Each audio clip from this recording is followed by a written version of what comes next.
High, আজকে আমি বানাচ্ছি একটা নতুন রেসিপি। কারণ প্রচন্ড গরম, আর গরমে সবাই মোটামুটি আম খেতে ভালোবাসেন। তো আজকে যে রেসিপিটা, যেটার নাম হলো ম্যাঙ্গো সুফলে, বা আপনারা ম্যাঙ্গো স্মুথিও বলতে পারেন।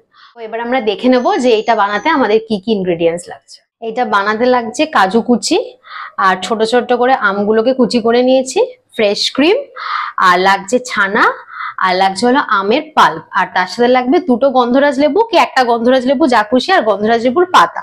প্রথমে আমি গ্লাসটার মধ্যে ছানাটা দিয়ে দেবো।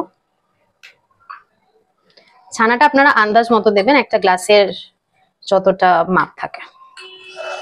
তারপর আমি দেবো হলো একটু কাজু কুচি,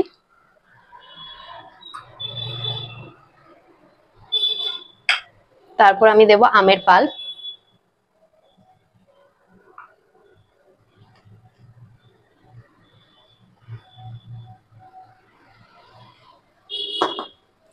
তারপর আমি দেবো অল্প করে ফ্রেশ ক্রিম,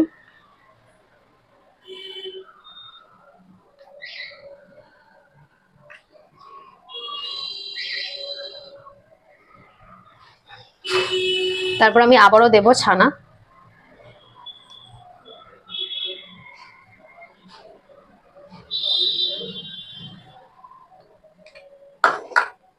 তারপর আমি কেটে রাখা যে আমের স্লাইস গুলো ছিল সেইগুলো উপরে দিয়ে দেবো।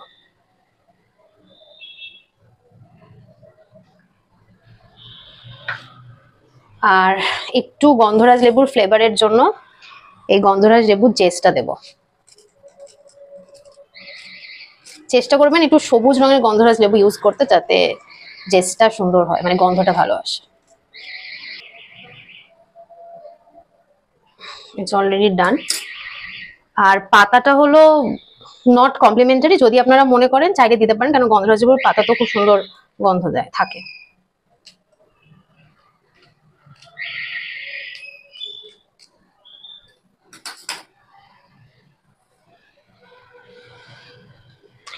আমার ম্যাঙ্গো সুফলের অলরেডি একটা গ্লাস রেডি। টানটানা, এভাবে বানিয়ে ফেললাম ম্যাঙ্গো সুফলে মাত্র 10 মিনিটে। আপনারা চাইলেও বাড়িতে বানিয়ে ফেলুন ম্যাঙ্গো সুফলে। আর কেমন লাগলো অবশ্যই আমাদের কমেন্ট করে জানাবেন।